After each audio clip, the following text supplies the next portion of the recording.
I've added many mods and changes to my 450 MT this winter. Now the riding season has started again.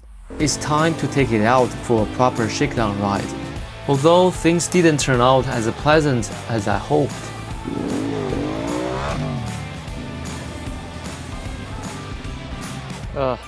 Look at this. This is stupid.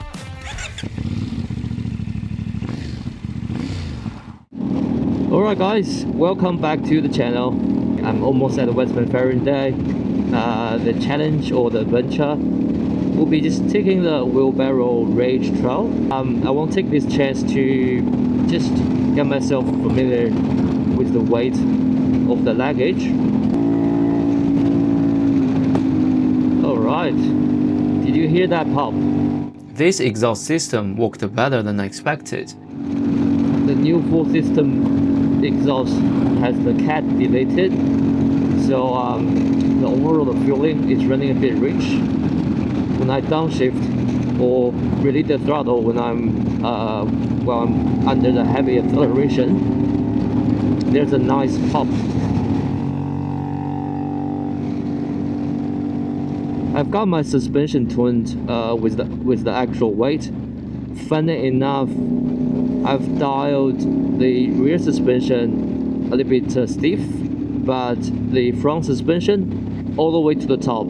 So I'm only 2 turns in. Which means I have a very soft front and a stiffer rear suspension setup. Because one thing I had before was after I putting the rear luggage on, the front suspension is just feeling so harsh. I'm feeling every bit bump, and it's just not very comfortable, both on-road and off-road. Now I'm just waiting for the ferry to arrive. It's pretty hot today, 32 degrees. Okay, ferry is probably 2 or 3 minutes away.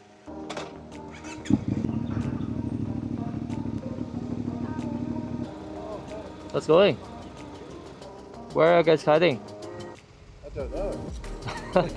You? Wheelbarrow Road. Wheelbarrow Road? Yeah. I think so.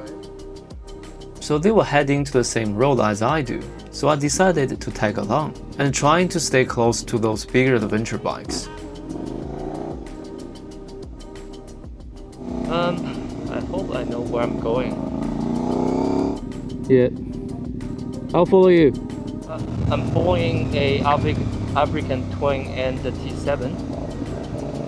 That's gonna be a dusty one. God damn. That's a problem. It's so dusty. Not gonna be easy to follow them. Well, I've been to this trail before. The Wheelbarrow Road is known for have a little bit of sandy section. It's recently been graded. Well, a year ago it has been graded. And last time I was there, I was on my Husqvarna 4.1. Nixon was on his 1250, and he had so much trouble on that sand. And I think that was his first time fall down at the sand patch. Wow, it's so much loose gravel. Yeah, I've been to this trail a couple of times, I think. The first time I was on my Ducati Scrambler. That was one of my first taste of off-road riding, and I was on a street tire, slipped all over the place, sort of becoming a supermoto. But I had so much fun. That basically kickstart my my off-road experience.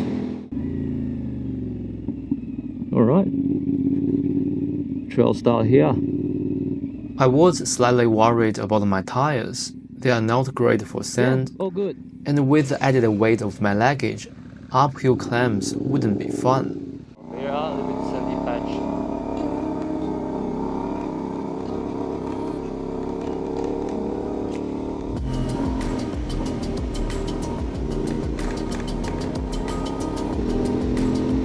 Whoa!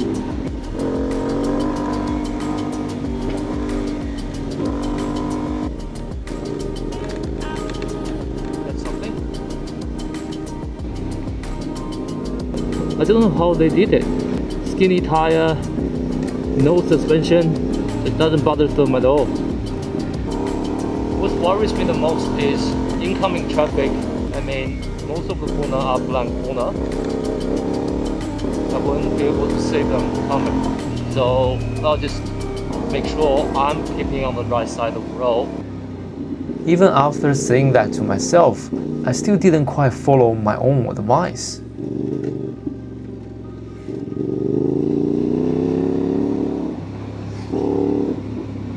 That's a prime example of stay on my side of the road.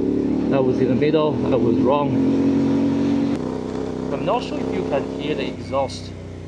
I only have one mic in my helmet, but without DB cooler, feeling like the bike sounds a little bit better.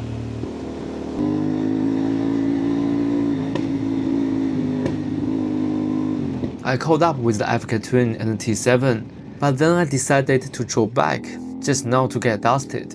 Park my bike somewhere to take a rest and then let the dust settle. And this seems to be a perfect spot. This road is popular on weekend. As I was sorting out my luggage, a few other group of riders passed by. One group saw me and circled back.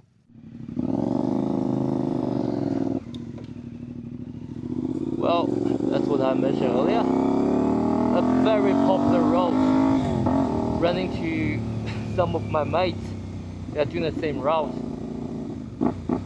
Well, I guess I was back in the group again.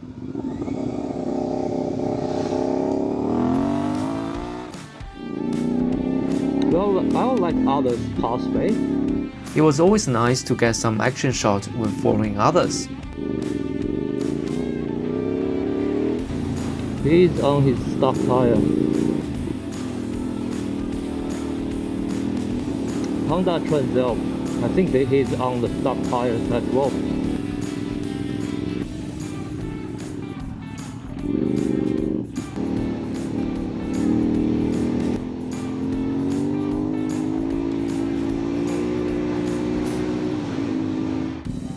Well, we made a wrong turn. Now everyone had to make a sharp U-turn on this narrow trail. Showing off. Well, everyone had their own style of turning around. I decided to do it my own way, which means making a U-turn and falling off the bike.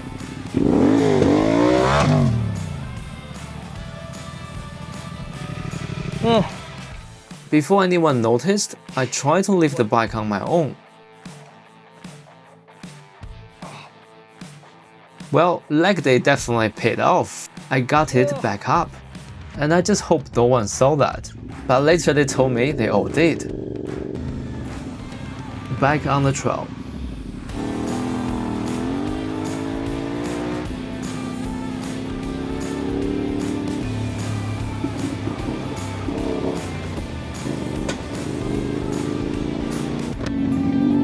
So learning from that mistake, what I did wrong was, well, I sort of like end up in the fucking soft sand, making U-turn, especially with a full luggage.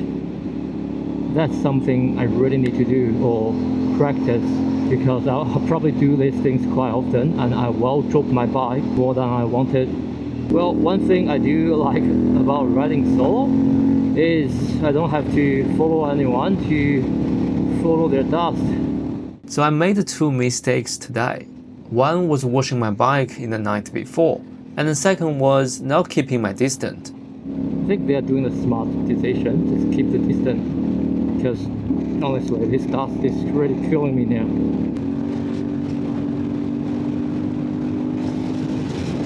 Alright, that's the end of it.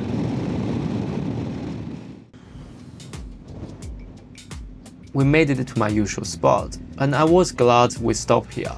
I was already beaten up, not from the riding or lifting the bike, but from all the dust. My bike and the gear were covered like they'd just been through a sandstorm, and I probably breathed in a lot of dust too. My throat was starting to itch. Look at this. This is stupid. Got so dusty, as if I'm traveling on the road for 10 days. I was only just riding behind someone for half hour, 40 minutes.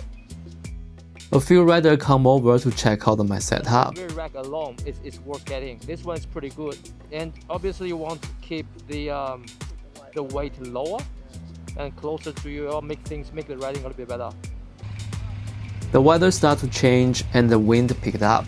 Time to get going. Has been a great trip regardless. Few things shaking loose. I need to fix this. But the 450 MT performed much better than I did. It handled everything so well today. With all the actual weight, the bike handled it, no problem at all.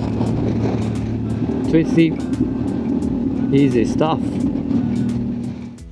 I didn't even use up the front suspension either, going through a hard patch like that. There you have it.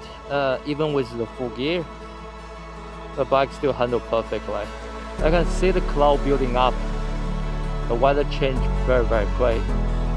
I think I'll just finish my video here today.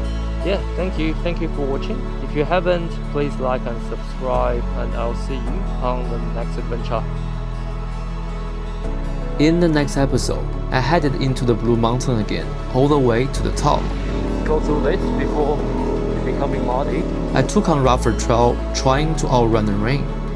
I explore hidden road deeper inside the valley, and get the chance to enjoy the trail and the cliff all on my own. Wow, the wind is really picking up. Sounds kind of scary. I run straight into a storm on the top of the mountain, pouring through soft sand before the rain turns it into a thick clay. Ooh. Wow, this is really gnarly. Come on, power through.